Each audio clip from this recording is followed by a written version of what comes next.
হ্যাঁ, মন্ত্রী সুধাংশু দাসের সে বক্তব্য আমি কয়েকটা পত্রিকায় দেখেছি। এটা প্রথমবার নন। তিনি এরকম সুযোগ পেলেই শুধু সিপিএমের বিরুদ্ধে না, এই দেশের যারা একতার পক্ষে, ধর্মনিরপেক্ষতার পক্ষে, এই দেশের প্রগতির পক্ষে যারা, তাদের বিরুদ্ধে এরকমভাবে তিনি বিষোদ্গার করেন। তিনি একটা হ্যাবিচুয়াল অফেন্ডার, এরকম কথা বলতে অভ্যস্ত। সোশ্যাল মিডিয়াতেও এরকমভাবে সংবিধান বিরোধী, দেশের গণতন্ত্র বিরোধী, যে সংবিধানের উপর শপথ গ্রহণ করে তিনি এমএলএ হয়েছেন, মন্ত্রী হয়েছেন, তার বিরোধী বক্তব্য রাখেন এবং তার বিরোধী নানা ঘটনা করান। একজন মন্ত্রী হিসাবে তার যেরকম সংযত থাকা উচিত, যেভাবে আচরণ করা উচিত, যে ব্যবহার করা উচিত, তিনি ভুলে যান। যাদেরকে বলা হয় হ্যাবিচুয়াল অফেন্ডার, অভ্যাসগতভাবে এরকম যে অপরাধমূলক অন্যায় ধরনের কাজকর্ম ছাড়া এটা তার হামেশাই করেন। আর যেটা বলেছেন সিপিআইএম দেশদ্রোহী, এই দেশের জনগণ জানে ভারতবর্ষের স্বাধীনতার সংগ্রামে কমিউনিস্টদের ভূমিকা কী।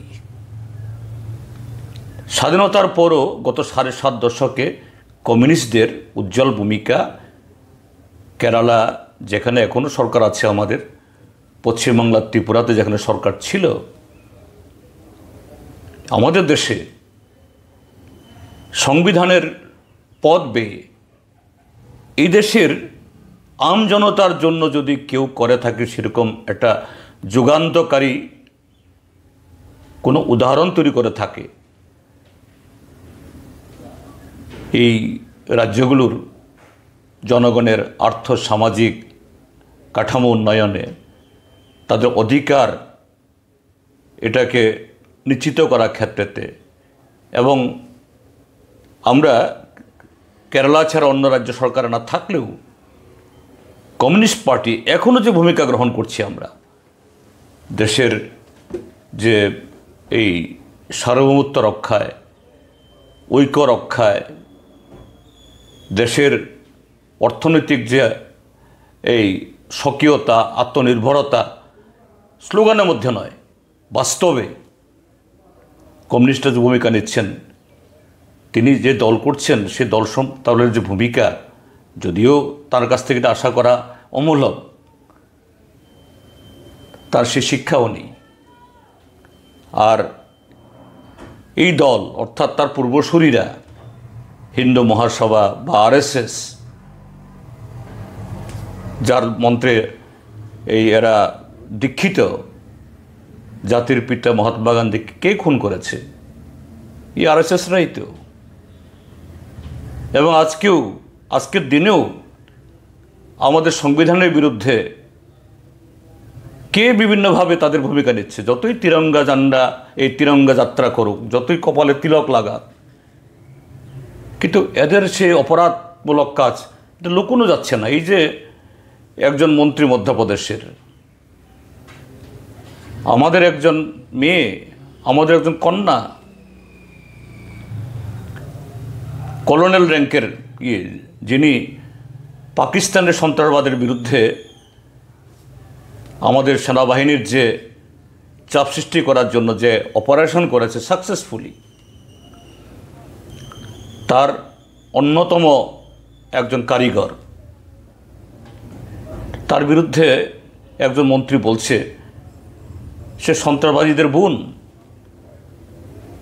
আজকে মধ্যপ্রদেশের হাইকোর্টকে সোমোটো স্বতঃপ্রণোদিতভাবে এই মন্ত্রীর বিরুদ্ধে পদক্ষেপ নিতে হচ্ছে। কোথায় ভারতীয় জনতা পার্টির সভাপতি নাড্ডা সাহেব একটা কথা বলছেন না? তাদের দলের সর্বোচ্চ নেতা মাননীয় প্রধানমন্ত্রী নরেন্দ্র মোদীজি তিনি তো একটা কথা বলছেন না, অন্তত লোক লজ্জায় হলেও তো একটা কথা বলা উচিত ছিল। এই কথা বললে পর নরেন্দ্র মোদীরই মুখোজ্জ্বল হতো। দেশের মানুষের যে এই আজকে ঐক্য সংহতি পাকিস্তানের বিরুদ্ধে, সন্ত্রাসবাদের বিরুদ্ধে যেরকমভাবে এই গোটা দেশের মানুষ দেখিয়েছে, এটা আরও মজবুত হতো। দুর্ভাগ্যের হলো না তো। কাজে সেই দলের একজন চুনোপুটি যদি বলে কারো সম্পর্কে, এটাকে গুরুত্ব দেওয়ার কোনো বিষয় নেই। আর সিপিআইএম, আমরা তো বলছি, যেমন এই যে পহলগামের ঘটনার বেলায়ও আমরা বলছি আমরা দ্ব্যর্থহীনভাবে সরকারের পক্ষে আছি, প্রধানমন্ত্রীর পাশে আমরা আছি। আমরা পাকিস্তানের বিরুদ্ধে, তাদের সন্ত্রাসবাদী মদতের বিরুদ্ধে আমাদের দেশের সরকার সর্বতোভাবে সমস্ত ধরনের চাপ সৃষ্টি করুক, প্রয়োজনে বল প্রয়োগ করা, আমরা তার বিরোধী না। তার সাথে কূটনৈতিক হোক, অন্য যে কোনো ধরনের, কিন্তু এটা দ্বিপাক্ষিক হতে হবে। সেই প্রয়াস অব্যাহত রাখার জন্য আমরা বলছি।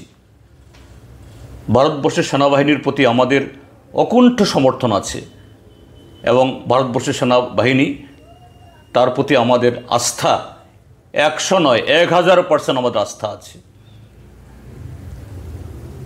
কিন্তু এটা আমার যদি এখন না বলতে হতো আমি খুব খুশি হতাম। আমাদের সেনাবাহিনী তার নিজস্ব ক্ষমতায় যখন আজকে পাকিস্তানকে মাথা নত করতে বাধ্য করাচ্ছে, তখন আরেকটা দেশ আমেরিকা 7 সমুদ্র 13 নদী পার থেকে বলছে, আমি তো ভারত পাকিস্তানকে এই যুদ্ধবিরতি করিয়েছি, আমি ভারত পাকিস্তানকে এই ব্যবসার কথা বলে তাদেরকে বাধ্য করিয়েছি, এখনও বলে যাচ্ছেন।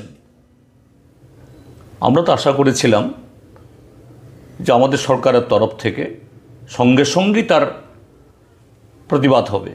আমাদের মাননীয় প্রধানমন্ত্রী সেদিন বক্তব্য রেখেছেন। আমি বলেছি যে মাননীয় প্রধানমন্ত্রী এরকম একটা সময়েতে একটা বক্তৃতা দেবেন, আমরাও আশা করেছি এরকম, গোটা দেশকে আরও ঐক্যবদ্ধ করার জন্য। কিন্তু একটিবারের জন্য আমেরিকা একটা স্বাধীন সার্বভৌম দেশ, যাদের এত বড় একটা শক্তিশালী সেনাবাহিনী আছে, সেই দেশকে আরেকটা দেশের রাষ্ট্রপতি যে তুচ্ছ তাচ্ছিল্য করছে, একটা কথা বলেননি। হ্যাঁ, পরবর্তী সময়েতে একজন আধিকারিককে দিয়ে বলিয়েছেন। আধিকারিক বলা আর দেশের প্রধানমন্ত্রী বা দেশের এই প্রতিরক্ষা মন্ত্রী, দেশের স্বরাষ্ট্রমন্ত্রী বলা তো একরকম হলো না।